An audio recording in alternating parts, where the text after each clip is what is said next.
ओम शांति। आज 16 मई 2025 प्रातः मुरली। ओम शांति। बाप दादा।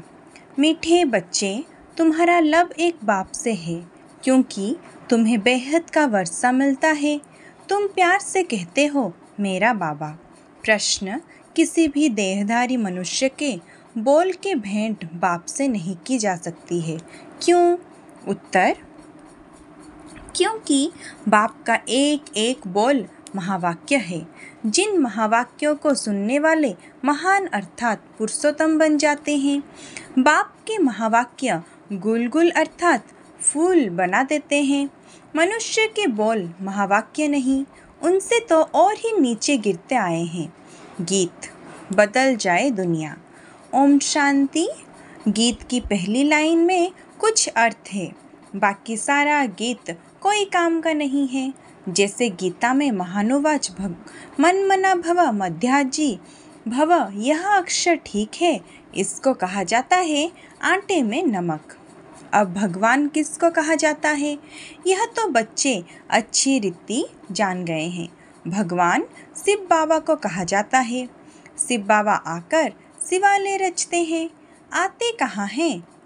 वैशालय में। खुद आकर कहते हैं मीठे मीठे लाडले सिकिलते रूहानी बच्चों, सुनती तो आत्मा है ना। जानते हो हम आत्मा अविनाशी है, यह देह विनाशी है। हम आत्मा अब अपने परमपिता परमात्मा से महावाक्य सुन रहे हैं। महावाक्य एक परमपिता परमात्मा के ही है, जो महान पुरुष पुरुषोत्तम बनाते हैं। बाकी जो भी महात्माएं गुरु आदि हैं, उनके कोई महावाक्य नहीं है। शिवोहम जो कहते हैं वह भी सही वाक्य है नहीं। अभी तुम बाप से महावाक्य सुनकर गुलगुल बनते हो। कांटे और फूल में कितना फर्क है। अभी तुम बच्चे जानते हो हमको कोई मनुष्य नहीं सुनाते। इस पर शिव बाबा विराजमान है, वह भी आत्मा ही है, परंतु उनको कहा जाता है परमात्मा। अभी पतित आत्माएं कहती है, हे परमात्मा आओ, आकर हमको पावन बनाओ। वह है ही परमपिता परम बनाने वाला। तुम पुरुषोत्तम अर्थात सब पुरुषों में उत्तम पुरुष बनते हो। वह है देवताएं। परमपिता अक्षर बहुत मीठा है, सर्वव्यापी कह देते हैं तो मीठापन आता नहीं। तुम्हारे में भी बहुत थोड़े हैं जो प्यार से अंदर याद करते हैं। वह स्त्री पुरुष तो एक दो को स्थूल में याद करते हैं। यह है आत्माओं को परमात्मा को याद करना।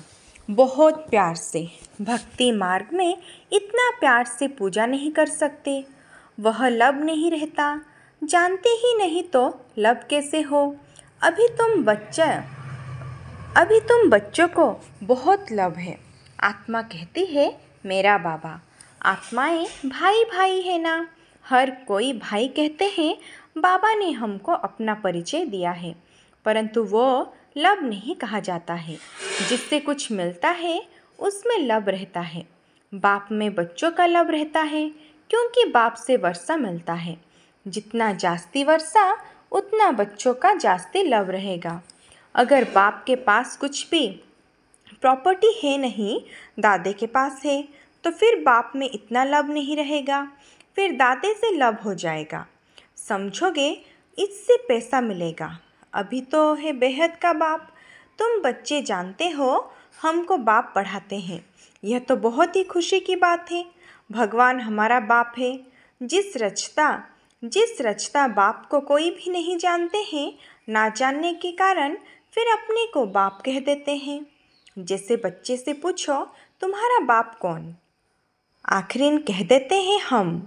अभी तुम बच्चे जानते हो उन सब बापों का बाप है जरूर। हमको जो अभी बेहद का बाप मिला है, उनका कोई बाप है नहीं। यह है ऊंचते ऊंच बाप। तो ऊंचों के तो बच्चों के अंदर में खुशी रहनी चाहिए। उन यात्राओं पर जाते हैं तो वहाँ इतनी खुशी नहीं रहेगी, क्योंकि प्राप्ति कुछ है नहीं। सिर्फ दर्शन करने जाते हैं। मुफ्त में कितने धक्के खाते हैं। एक तो यह टिप्पण घिसी और दूसरा फिर पैसे की टिप्पण घिसती। पैसे बहुत खर्च करते, प्राप्ति कुछ नहीं। भक्ति मार्ग में अगर आमदनी होती है तो भारतवासी बहुत साहूकार हो जाते। यह मंदिर आदि बनाने में करोड़ों रुपया खर्च करते हैं। तुम्हारा सोमनाथ का मंदिर एक नहीं था, सब राजाओं के पास मंदिर थे। तुमको कितने पैसे दिए थे? 5,000 वर्ष पहले तुमको विश्व का मालिक बनाया था। एक बाप ही ऐसे कहते हैं, आज से 5,000 वर्ष पहले तुमको राजयोग सिखाकर ऐसा बनाया था। अभी तुम क्या बन गए हो? बुद्धि में आना चाहिए ना। हम कितना ऊंच थे, पुनर्जन्म लेते लेते एकदम पट आकर पड़े थे, कोड़ी मिसल बन पड़े हैं। फिर अभी हम बाबा के पास जाते हैं, जो बाबा हमको विश्व का मालिक बनाते हैं। यह एक ही है यात्रा। जबकि आत्माओं को बाप मिलते हैं तो अंदर में वह लब रहना चाहिए। तुम बच्चे जब यहाँ आते हो तो बुद्धि में रहना चाहिए कि हम उस बाप के पास जाते हैं जिससे हमको फिर से विश्व की बादशाही मिलती है। वह बाप हमको शिक्षा देते हैं, बच्चे देवी गुण धारण करो, सर्वशक्तिमान पतित पावन मुझ बाप को याद करो। मैं कल्प कल्प आकर कहता हूँ कि ममकम याद करो तो विकर्म विनाश होंगे। दिल में यह आना चाहिए, हम बेहद के बाप के पास आए हैं। बाप कहते हैं मैं गुप्त हूँ, आत्मा कहती है मैं गुप्त हूँ। तुम समझते हो हम जाते हैं शिव बाबा के पास, ब्रह्मा दादा के पास, जो कॉम्बाइंड है उनसे हम मिलने जाते हैं, जिससे हम विश्व के मालिक बनते हैं। अंदर में कितनी बेहद खुशी होनी चाहिए। जब मधुमन में आने के लिए अपने घर से निकलते हो तो अंदर में गद्द होना चाहिए। बाप हमको पढ़ाने के लिए आया है, हमको दैवी गुण धारण करने की युक्ति बताते हैं। घर से निकलते समय ही अंदर में यह खुशी रहनी चाहिए। जैसे कन्या पति के साथ मिलती है, जो जेवर आदि पहनती है तो मुखड़ा की खिल जाती है। वह मुखड़ा खिलता है दुख पाने के लिए, तुम्हारा मुखड़ा खिलता है सदा सुख पाने के लिए। तो ऐसे बाप के पास आने समय कितनी खुशी होनी चाहिए। अभी हमको बेहद का बाप मिला है, सतयुग में जाएंगे फिर डिग्री कम हो जाएगी। अभी तो तुम ब्राह्मण ईश्वरीय संतान हो, भगवान बैठ पढ़ाते हैं। वह हमारा बाप भी है, टीचर भी है, पढ़ाते हैं फिर पावन बनाकर साथ में ले भी जाएंगे। हम आत्मा अब इस छी छी रावण राज्य से छूटते हैं। अंदर में अथाह खुशी होनी चाहिए। जबकि बाप विश्व का मालिक बनते हैं तो पढ़ाई कितनी अच्छी रीति पढ़नी चाहिए। स्टूडेंट अच्छी रीति पढ़ते हैं तो अच्छे मार्क्स से पास होते हैं। बच्चे कहते हैं बाबा हम तो श्री नारायण बनेंगे। यह ही सत्यनारायण की कथा, अर्थात नर से नारायण बनने की कथा। वह झूठी कथाएं जन्म जन्मांतर सुनते आए हैं। अभी बाप से एक ही बार तुम सच्ची सच्ची कथा सुनते हो, वह फिर भक्ति मार्ग में चला आता है। जैसे शिव बाबा ने जन्म लिया, उसकी फिर वर्ष वर्ष जयंती मनाते आए हैं। वह कब आया, क्या किया, कुछ भी नहीं जानते। अच्छा, कृष्ण जयंती मनाते हैं, वह भी कब आया, कैसे आया, कुछ भी पता नहीं है। कहते हैं कंसपुरी में आता है। अब वह पति दुनिया में कैसे जन्म लेगा। बच्चों को कितनी खुशी होनी चाहिए। हम बेहद बाप के पास जाते हैं, अनुभव भी सुनाते हैं ना। हमको फलाने द्वारा तीर लगा, बाबा आया है। बस उस दिन से लेकर हम बाप को ही याद करते हैं। यह है तुम्हारी बड़े ते बड़े बाप के पास आने की यात्रा। बाबा तो चैतन्य है, बच्चों के पास जाते भी हैं, वह है जड़ यात्राएं। यहाँ तो बाप चैतन्य है। जैसे हम आत्मा बोलती है वैसे वो परमात्मा बाप भी बोलते हैं शरीर द्वारा। यह पढ़ाई है भविष्य 21 जन्म शरीर निर्वाह के लिए, वह है सिर्फ इस जन्म के लिए। जब कौन सी पढ़ाई पढ़ानी चाहिए व कौन सा धंधा करना चाहिए, बाप कहते हैं दोनों करो। सन्यासियों मिशल घर बार छोड़ जंगल में नहीं जाना है। यह तो प्रवृत्ति मार्ग है ना। दोनों के लिए पढ़ाई है। सब तो पढ़ेंगे भी नहीं, कोई अच्छा पढ़ेंगे, कोई कम, कोई को एकदम झट तीर लग जाएगा, कोई तो तवाई मिसल बोलते रहेंगे। कोई कहते हैं हाँ, हम समझने की कोशिश करेंगे। कोई कहेंगे यह तो एकांत में समझने की बात है, बस फिर गुम हो जाएंगे। कोई को ज्ञान का तीर लगा तो झट आकर समझाएंगे। कोई फिर कहेंगे हमको फुर्सत नहीं, तो समझो तीर लगा नहीं। देखो बाबा को तीर लगा तो फट से छोड़ दिया ना, समझा बादशाही मिलती है। अनेक आगे यह क्या है, हमको तो बाप से राजाई लेनी है। अभी बाप कहते हैं वह धंधा आदि भी करो, सिर्फ 1 हफ्ता यह अच्छी रीति समझो। गृहस्थ व्यवहार भी संभालना है, रचना की पालना भी करनी है। वह तो रचकर फिर भाग जाते हैं। बाप कहते हैं तुमने रचा है तो फिर अच्छी रीति संभालो। समझो स्त्री अथवा बच्चा तुम्हारा कहना मानते हैं तो सपूत है, नहीं समझते हैं तो कपूत है। सपूत और कपूत का पता पड़ जाता है ना। बाप कहते हैं तुम श्रीमत पर चलोगे तो श्रेष्ठ बनोगे, नहीं तो वर्षा मिल ना सके। पवित्र बन, सपूत बच्चा बन, नाम बाला हो करो।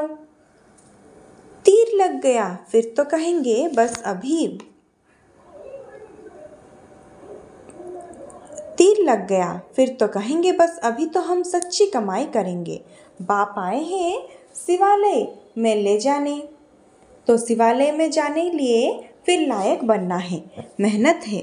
बोलो अब शिव बाबा को याद करो, मौत सामने खड़ा है, कल्याण तो उनका भी करना है ना। बोलो अब याद करो तो विकर्म विनाश होंगे।